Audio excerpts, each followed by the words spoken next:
Mengikut Yesus keputusanku, mengikut Yesus keputusanku, mengikut Yesus keputusanku, ku tak ingkar, ku tak ingkar.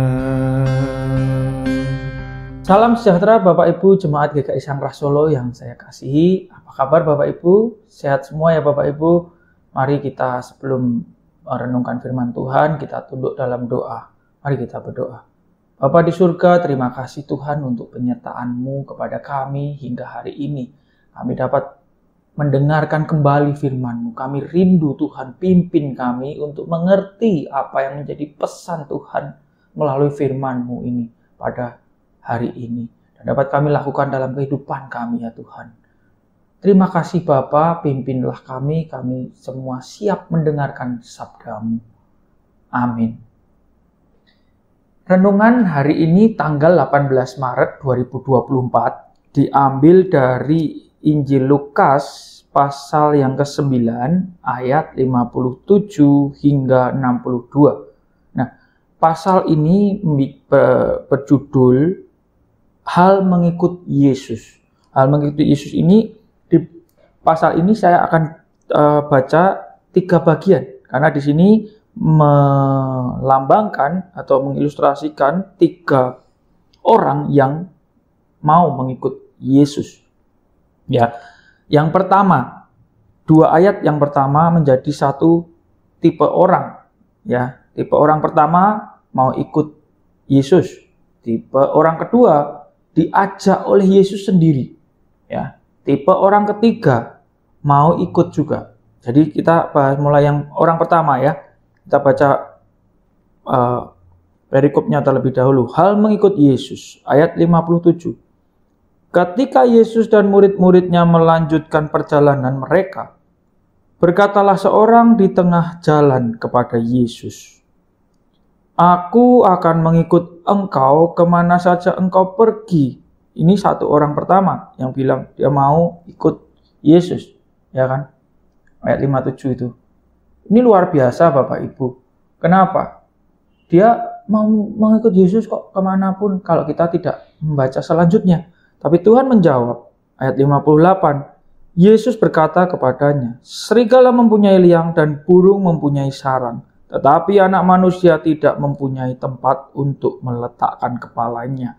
Bahkan meletakkan kepalanya aja tidak punya tempat, ya kan? Tapi hewan-hewan punya. Serigala, ini dia membicarakan serigala punya rumah, ya, liang untuk istirahat, untuk berlindung, berteduh. Lalu burung punya sarang, dia untuk melindungi dirinya, dia masuk ke sarangnya. Tapi apa yang dikatakan Yesus? Anak manusia tidak mempunyai tempat untuk meletakkan kepalanya.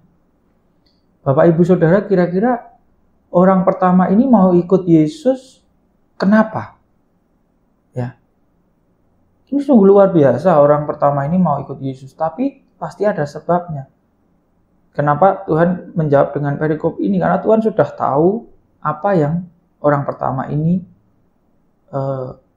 maui di saat dia mau ikut Yesus. Ya kan? Kalau kamu mau ikut Tuhan Yesus, apakah kamu betul-betul sudah siap? Nah, kalau benar-benar sudah siap, nggak mungkin Tuhan Yesus menjawab dengan ungkapannya ini. Nah, dikiranya apa? Ikut Tuhan Yesus. Tuhan Yesus itu adalah siapa? Anggapan orang pertama ini, Mesias, Raja. Maka orang pertama ini berpikir dia bisa ikut menikmati kemuliaan Tuhan dan penuh berkat, mukjizat, dan tinggal enak-enak saja. Ya kan? Hal-hal duniawi semua disiapkan oleh Tuhan. Materi diberkati oleh Tuhan. Akan didapat kalau ikut Yesus. Belum tentu. Tuhan Yesus itu tahu motivasi orang yang pertama ini. Mau ikut karena berkat mukjizatnya saja. Ya kan? Dia berharap ikut Tuhan Yesus enak. Yang sudah semua berkati. Tapi di saat itu mungkin memang orang pertama ini melihat bahwa Tuhan Yesus selalu memberikan mujizat-mujizat, kesembuhan, berkat materi, dan menyediakan makan, semuanya. Dia melihat itu, tapi dia tidak melihat kisah perjalanan Tuhan Yesus. Dia datang ke Yerusalem ini untuk apa? Untuk disalibkan. Tapi dalam perjalanan Tuhan Yesus tetap menyampaikan firman, perumpamaan-perumpamaan. Tetap, kapanpun, dimanapun Tuhan Yesus, kalau dia disuruh Tuhan, suruh Bapaknya untuk menyampaikan firman, dia siap. Ya, orang pertama mau karena memang dikiranya ikut Yesus itu enak, makanya dia langsung mau. Makanya Tuhan pun menjawab orang pertama itu dengan ungkapan, yaitu tadi, serigala mempunyai liang dan burung mempunyai sarang, tetapi anak manusia tidak mempunyai tempat untuk meletakkan kepalanya. Nah, mau nggak tetap ikut Tuhan Yesus? Bahkan dari hewan-hewan itu aja, hewan-hewan punya rumah, punya tempat tinggal, tapi Tuhan Yesus tidak punya tempat untuk meletakkan kepalanya. Seperti surat Lukas ini, Injil Lukas ini yang pasal 9 ayat 23, saya baca kan setiap pasal ya, 9 ayat 23 itu saya dapatkan perikop ini judulnya pemberitahuan pertama tentang penderitaan Yesus dan syarat-syarat mengikut Dia. Ya. Ayat yang ke-23 saya bacakan. Katanya kepada mereka semua, setiap orang yang mau mengikut aku, ia harus menyangkal dirinya, memikul salibnya setiap hari dan mengikut aku. Nih, katanya kepada mereka semua, setiap orang yang mengikut aku, ya, Tuhan Yesus mengatakan itu, ya harus menyangkal dirinya. Nah, bisa enggak kalian menyangkal diri? Yang hebat itu Tuhan, bukan kita. Yang kaya itu Tuhan, bukan kita. Jadi jangan selalu aku, tapi Tuhan. Sampaikan ke saudara-saudara atau teman-teman kita bahwa itu Tuhan, bukan saya. Ya, menyangkal diri dan tidak mau menghidupi kemauan jasmaninya, istilahnya dia tidak mau keinginan-keinginan duniawi, hapuskan semua keinginan duniawi dan ya memikul salib setiap hari dan mengikut aku. Ini syarat dan tidak bisa hidup sembarangan, Bapak Ibu. Dalam memikul salib ini kan berat. Iya kan? Mikul salib berat. Otomatis apa? Kita luang gerak kita tuh susah. Nggak seperti orang yang tidak memikul salib. Bisa ke kanan ke kiri muter-muter, belok-belok kan. Kehidupan duniawi mereka ikuti. Tapi di saat kamu sudah memikul salib, tujuan kita adalah Tuhan Yesus. Lurus. Kalau kita ke kanan ke kiri ya buang waktu dan buang tenaga. Tidak ada artinya. Makanya kita harus lurus. Dan apa? Mengikut Yesus. Mengikut Yesus artinya apa? Napak tilas, melihat apa yang dilakukan Tuhan Yesus saat Tuhan Yesus di dunia. Bagaimana kehidupan Tuhan Yesus saat Tuhan Yesus di dunia? Kita ikuti semuanya, semampu kita. Namanya juga kita manusia, kita pasti berbuat dosa, ada miss. Kita tidak sempurna. Tetapi di saat kita bertobat, kita kembali ke jalan Tuhan Yesus, ke jalan yang benar dan tidak mengulangi kesalahan kita lagi.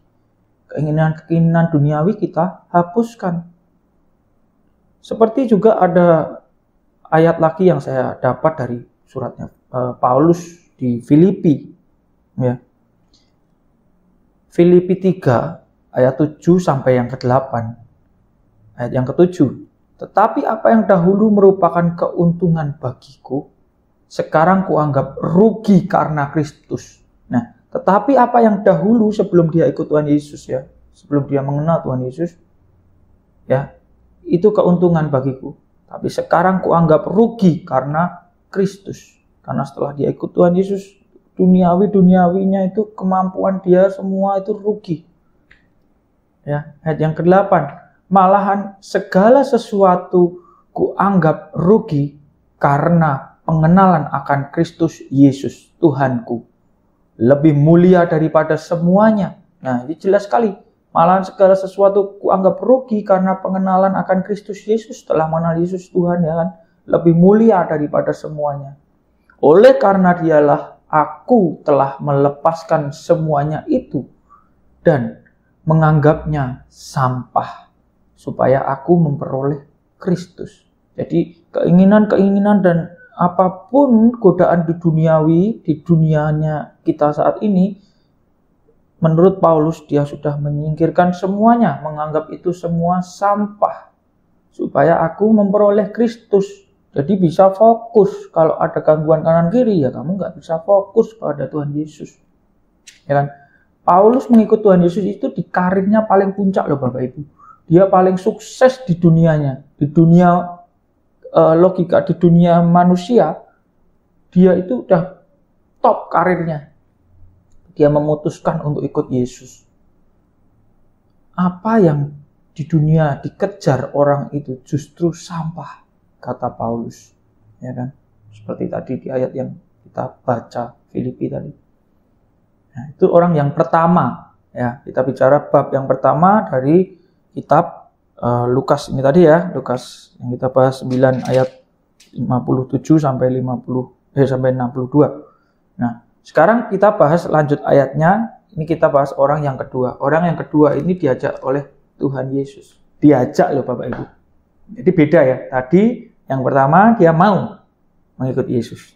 Tapi dia tidak tahu bahwa Tuhan Yesus itu kita harus pikul salib dan sebagainya yang kita bicara tadi. Tapi yang orang yang kedua diajak Tuhan Yesus Bapak Ibu. Ini orang pilihan Bapak Ibu. Ya kan? Untuk ikut Tuhan Yesus. Tuhan Yesus itu mengajak orang ini. Orang yang kedua. Kita baca ayatnya ya biar kita tahu. Lalu ia berkata kepada seorang lain, ikutlah aku. Nah ini Tuhan Yesus mengatakan, akunya A-nya besar. Ikutlah aku. Tetapi orang itu berkata, izinkanlah aku pergi dahulu menguburkan Bapakku. Loh, dia malah minta syarat, ya kan? Dia mau kalau orang Jawa bilang alasan, ya kan? Untuk mengulur-ngulur waktu, ya kan? Perikop ini ayat ini bicara orang kedua ini mengulur-ulur waktu. Nah, dijawab oleh Tuhan melalui ungkapannya, ya. Tapi Yesus berkata kepadanya, biarlah orang mati menguburkan orang mati. Tetapi engkau pergilah dan beritakanlah kerajaan Allah di mana-mana. Biarlah orang mati menguburkan orang mati. Itu artinya dia minta waktu. Iya kan? Menunggu sampai bapaknya mati. Padahal kan Tuhan sudah bilang, biarlah orang mati mengubur orang mati. Tapi si orang kedua ini meminta waktu, mengulur-ngulur waktu, menunggu bapaknya mati, baru dia menguburkan, baru ikut Yesus. Memang di saat itu tradisi ataupun sampai hari ini, anak misalnya menguburkan orang tuanya itu perbuatan yang mulia. Betul. Tapi saat itu kita harus jeli membaca firman ini. Saat itu kalau Tuhan Yesus mengajak, berarti orang itu ada kan di situ? Ada. Berarti bapaknya belum mati dong. Kalau bapaknya sudah mati, berarti dia tidak di situ, tidak bertemu Yesus, tapi dia sudah menguburkan orang tuanya. Bapaknya di rumahnya, betul nggak? Nah, karena itu Tuhan menjawab seperti itu. Biarlah orang mati menguburkan orang mati, ya kan? Jadi waktu itu orang kedua ini bapaknya belum mati, karena dia masih bersama Yesus di situ. Ngomong kalau nanti bapakku mati, aku mau menguburkannya terus baru ikut Yesus. No, Tuhan langsung jawab, tahu dia maksud orang kedua ini. Dia mau mengulur-ulur waktu sambil menunggu bapaknya meninggal. Jadi saat itu belum mati. Makanya dia bilang mengulur-ulur waktu mau mati. Mati nanti baru dikuburkan, baru ikut Yesus. Nah, tapi Tuhan menjawab, biarlah orang mati menguburkan orang mati, tetapi engkau pergilah dan beritakanlah kerajaan Allah di mana-mana. Ya, kan tidak bisa sekarang masa orang mati menguburkan orang mati, mengurang mati. Nah, kita harus jeli ini Tuhan. Saudara-saudara, baca baik-baik dan kita cermati. Kan tidak bisa jenazah menguburkan jenazah. Ungkapan ini kita perlu ketahui baik-baik. Dan orang mati yang disebut adalah orang mati yang pertama, menunjuk kepada orang yang tidak percaya kepada Yesus. Orang mati yang disebutkan pertama itu orang yang tidak percaya kepada Yesus. Yang kedua, orang mati yang kedua itu jenazah yang sesungguhnya memang raganya mati yang harus dikuburkan. Jadi biarlah mereka yang tidak dipanggil secara khusus untuk mengabarkan Injil oleh Yesus, jadi tidak ditunjuk secara khusus untuk mengabarkan Injil, ya, dia yang menguburkan orang mati, menguburkan jenazah. Karena apa? Pemberitaan Tuhan Yesus atau Injil ini menyelamatkan jiwa-jiwa. Maka ini lebih penting daripada raga yang sudah mati. Nah, itu ungkapan yang Tuhan Yesus mau sampaikan. Jadi, menyelamatkan jiwa, kesaksian, berfirman, memberitakan Injil itu lebih penting. Gitu loh. Karena kamu udah dipilih untuk memberitakan Injil. Tapi kalau kamu tidak dipilih sebagai pemberitaan Injil, ya silahkan mengubur. Tidak apa-apa. Gitu. Tapi kalau memang kapanpun waktunya kita disuruh, ya kita harus berangkat. Ya kan? Orang kedua ini orang ini punya pendapat mengulur-ulur waktu. Seringkali itu kita seperti kita saat inilah. Janji-janji kepada Tuhan, tapi tidak kita tepati. Janji, oke Tuhan, nanti kalau rumahku udah jadi, bisnisku udah jalan, aku mau melayani Tuhan. Lah kapan? Apakah Tuhan bisa kita ajak tawar-menawar? Kan bukan seperti itu. Tuhan mau kita itu mengikuti Dia langsung. Dimanapun, kapanpun kita harus mau menyampaikan firman Tuhan. Karena apa? Menyelamatkan jiwa-jiwa. Itu yang ditekankan Tuhan. Menyelamatkan jiwa-jiwa itu lebih penting. Supaya mereka juga bisa menikmati kerajaan Allah nantinya. Gitu. Jadi punya prioritas tetap mengikut Yesus walau sendiri. Walaupun kita hidup sendiri atau walaupun kita harus menyampaikan firman Tuhan itu sendiri, kita harus berpegang teguh. Tetap melaksanakan apa yang Tuhan mau. Ya kan? Seringkali kita lupa janji-janji kita itu, Bapak Ibu. Jadi jangan buat janji-janji. Beda sama apa yang Tuhan, nubuatan-nubuatan Tuhan itu pasti terjadi. Dia genapi. Karena Dia Tuhan Yesus yang Maha Kuasa. Ya, pasalnya dari 2 Timotius 4 ayat 2 itu juga menjelaskan. 2 Timotius 4 ayat yang kedua. Beritakanlah firman, siap sedialah baik atau tidak baik waktunya. Nah ini, beritakanlah firman, siap sedialah baik atau tidak baik waktunya. Nyatakanlah apa yang salah, tegurlah dan nasihatilah dengan segala kesabaran dan pengajaran. Nah, diminta apa? Kapanpun itu loh, beritakanlah firman. Siap sedialah. Nah, siap sedia ini melambangkan apa? Waktu. Siap sedialah baik atau tidak baik waktunya. Nyatakanlah apa yang salah, tegurlah. Nah, ini kita itu nggak boleh diam aja, tapi nyatakan, menegur, menasehati dengan segala kesabaran ya Bapak Ibu pastinya, dan pengajaran yang Tuhan sudah ajarkan di Alkitab, di firman Tuhan ini. Harus siap memberitakan Injil atau memberitakan firman itu kapanpun kalau Tuhan minta. Disuruh kemana ya ayo kita jalan. Bukan berarti Tuhan bilang ini, tapi kalau seumur hidup sepanjang waktu kita harus menyampaikan firman ini, menghidupi firman ini dalam kehidupan kita. Orang yang ketiga, kita lanjut ya Bapak Ibu ya. Orang yang ketiga itu ayat yang ke-61 dan 62. Orang ketiga yang mau ikut Yesus ya. Dia mau ikut Yesus, bukan diajak ya. Orang kedua aja yang diajak. Jadi orang yang pertama tadi sudah, orang yang kedua ini orang yang ketiga. Orang ini mau ikut Tuhan, tapi mau minta izin pada orang tuanya. Nah, kita baca ayatnya. Dan seorang lain lagi, nah orang lain kan, lagi berkata, aku akan mengikut engkau, Tuhan, tetapi izinkanlah aku pamitan dahulu dengan keluargaku. Nah, dia minta izin mau pamitan pada keluarganya, tapi Tuhan Yesus mau kita tuh fokus pada Yesus dan panggilan kita. Nah, Tuhan Yesus jawab dengan ungkapannya lagi ayat yang ke-62. Tetapi Yesus berkata, setiap orang yang siap untuk membajak, tetapi menoleh ke belakang, tidak layak untuk kerajaan Allah. Nah, kenapa Yesus mengungkapkan ini? Karena kita tuh diminta fokus ke depan, bukan lihat-lihat ke belakang atau masalah-masalah kita, ya kan? Coba percermati, mata bajak, ya kan? Mata bajak ini kan kita tahu, kan itu Yesus menyampaikan, ayo atau silahkan, karena orang ini juga mengajukan syarat mau mengikut Yesus seperti Elia. Ingat Bapak Ibu, Elia mengajak Elisa pulang, Elisa juga pulang menemui keluarganya untuk berpamitan. Jadi sebenarnya tidak ada masalah dengan berpamitan. Tapi Tuhan tahu orang yang ketiga ini, ya kan? Tuhan Yesus menyampaikan peringatan orang yang membajak selalu melihat ke depan, karena mengarahkan mata bajak ke tanah yang belum terbajak. Itu yang paling penting, fokus kepada itu, ya kan?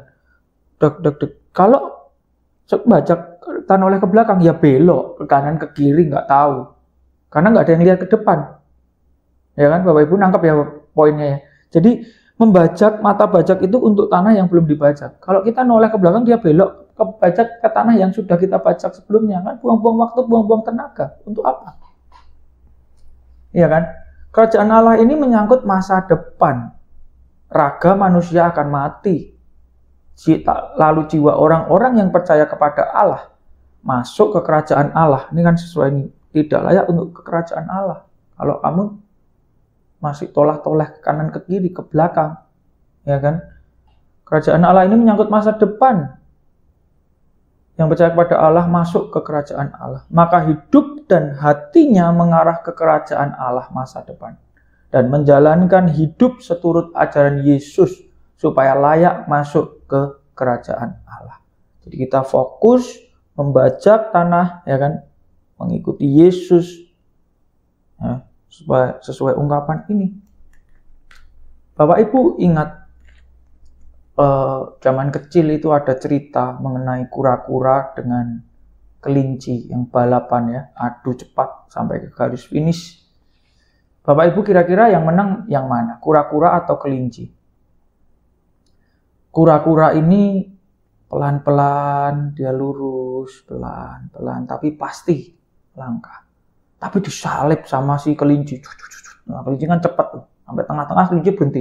Dia toleh-toleh, dia masih jauh. Dia kanan ke kiri, banyak yang mensupport kan, ayo. Dia lihat ke kanan, lihat ke kiri. Dia malah bingung kan. Karena apa?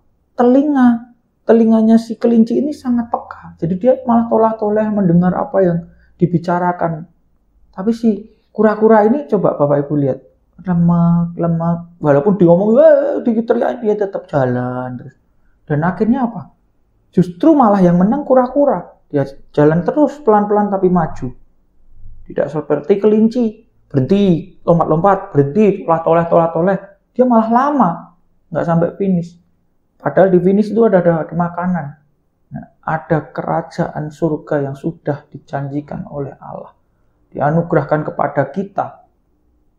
Kalau kita fokus berjalan seturut dengan jalan Tuhan yang sudah ditetapkan. Kita fokus ke tujuan kita, kerajaan Allah. Kesucian, ketaatan. Ya kan, menjalani apa yang Tuhan lakukan selama Tuhan Yesus di dunia. Kita ikuti apa yang menjadi teladan Tuhan Yesus. Tapi setelah saya cek ya, dongeng itu benar, di Google itu ada orang Amerika yang melakukan penelitian balapan antara kelinci dan kura-kura beneran. Bapak Ibu search di Google ada atau di YouTube. Itu yang menang kura-kura. Saya juga kaget. Tapi ternyata memang benar. Si kura-kura ini walaupun dikata-katai ayo cepat-cepat, itu dia tetap santai. Jalan menuju. Dia lihat depan. Pokoknya dia bayangin cuma makanannya. Itu hewan. Kalau kita ke kerajaan Allah. Ya kan? Nah, sama saat kita mengikuti Yesus, kita juga harus fokus kepada kerajaan Allah. Ada ayatnya juga saya ambil dari Ibrani. Ibrani pasal 12 ayat 1 sampai 2. Saya ingat saya baca ayat ini. Saya bacakan ayat yang pertama ya. Karena kita mempunyai banyak saksi, bagaikan awan yang mengelilingi kita. Marilah kita menanggalkan semua beban dan dosa yang begitu merintangi kita, dan berlomba dengan tekun dalam perlombaan yang diwajibkan bagi kita. Nah, Tuhan apa perlombaan yang diwajibkan kepada kita. Marilah kita melakukannya, ayat yang kedua ya, marilah kita melakukannya dengan mata yang tertuju kepada Yesus, yang memimpin kita dalam iman, dan yang membawa iman kita itu kepada kesempurnaan, yang dengan mengabaikan kehinaan tekun, memikul salib, ganti sukacita yang disediakan bagi Dia, yang sekarang duduk di sebelah kanan tahta Allah. Ayat yang kedua ini jelas sekali menunjukkan marilah kita melakukan dengan mata yang tertuju kepada Yesus, yang memimpin kita dalam iman, ya, yang mengabaikan kehinaan, tekun memikul salib, yang sudah dan ganti sukacita yang sudah disediakan bagi Dia, yang sekarang duduk di sebelah kanan tahta Allah. Ya, mata kita tertuju kepada Tuhan Yesus, bukan ke hal-hal fana duniawi, janji-janji palsu duniawi. Kita lupakan, tapi kita percaya janji Tuhan Yesus. Selalu berpegang teguh pada firman-Nya. Selanjutnya saya ada lagi ya Bapak Ibu, pas surat Paulus di Filipi. Saya tuh senang ikutin Paulus nih. Paulus ini bagus sekali untuk kita dalam menjalankan firman Tuhan. Sangat membantu untuk iman kita supaya lebih kuat, lebih percaya pada Tuhan. Surat Paulus di Filipi pasal 3 ayat 13 sampai 14. Ayat 13 saya bacakan Bapak Ibu. Saudara-saudara, aku sendiri tidak menganggap bahwa aku telah menangkapnya. Tetapi ini yang kulakukan. Aku melupakan apa yang telah di belakangku. Nah, ingat, melupakan yang di belakangnya. Dan mengarahkan diri kepada apa yang di hadapanku di depan. Dan berlari kepada tujuan untuk memperoleh hadiah, yaitu panggilan surgawi dari Allah dalam Kristus Yesus. Panggilan surgawi dari Allah dalam Kristus Yesus. Tuh, berlari kepada tujuan untuk memperoleh hadiah. Jadi fokus kita kepada Tuhan Yesus. Fokus kita menjalankan apa yang Tuhan Yesus lakukan di dunia. Ya, Paulus mengajarkan bagaimana mengikut Yesus. Ayat-ayat ini mengajarkan, Paulus itu selalu mengajarkan detail. Ya, kamu harus begini. Seperti Bapak Ibu ingat lagu Mengikut Yesus. Ingat ya Bapak Ibu. Nah, ada syair di bait yang ketiga atau keempat. Itu bicara, Yesus di muka, dunia di belakang. Nah, Yesus di muka, dunia di belakang. Jadi apa? Melihat Yesus itu ke depan. Bukan melihat masa lalu atau sejarah. Boleh kita melihat untuk pelajaran, tapi bukan untuk fokus. Fokus kita tetap ke depan. Ya, Bapak Ibu. Apa yang bisa kita dapat dari Injil Lukas yang kita bahas hari ini? Coba poinnya apa? Kalau saya dapatkan beberapa poin, kira-kira pikirkan bagaimana nasib jiwa kita setelah raga kita mati. Arahkan hidupmu supaya jiwa senantiasa bersih, supaya kita layak masuk ke kerajaan Allah seperti yang Tuhan sudah janjikan, kerajaan Allah.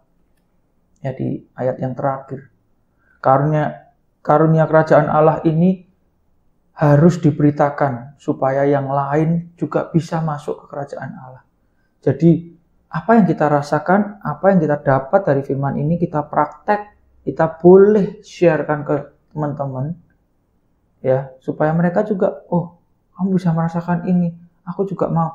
Jadi sama-sama ayo ikut Yesus. Fokus untuk kita berhidup suci, hidup taat, bersih. Ya, namanya manusia memang susah, tapi kita harus fokus. Di saat kita jatuh dalam dosa, segera bertobat, kita kembali ke jalan yang benar untuk fokusnya kepada Tuhan Yesus Kristus. Gitu Bapak Ibu. Kira-kira ada 3 orang itu tadi yang kita bahas pada hari ini. Orang pertama, orang kedua, dan orang ketiga. Mungkin kalau Bapak Ibu pertimbangkan yang mana kita? Yang pertama, kedua, atau ketiga? Ya, sebaiknya kita tetap fokus semua. Karena Tuhan itu melihat hati. Orang pertama hatinya yang mau enak-enaknya aja, ya kan? Tapi tidak disampaikan. Tapi Tuhan tahu. Makanya Tuhan menjawab dengan ungkapannya yang itu. Orang yang kedua diajak loh sama Tuhan Yesus.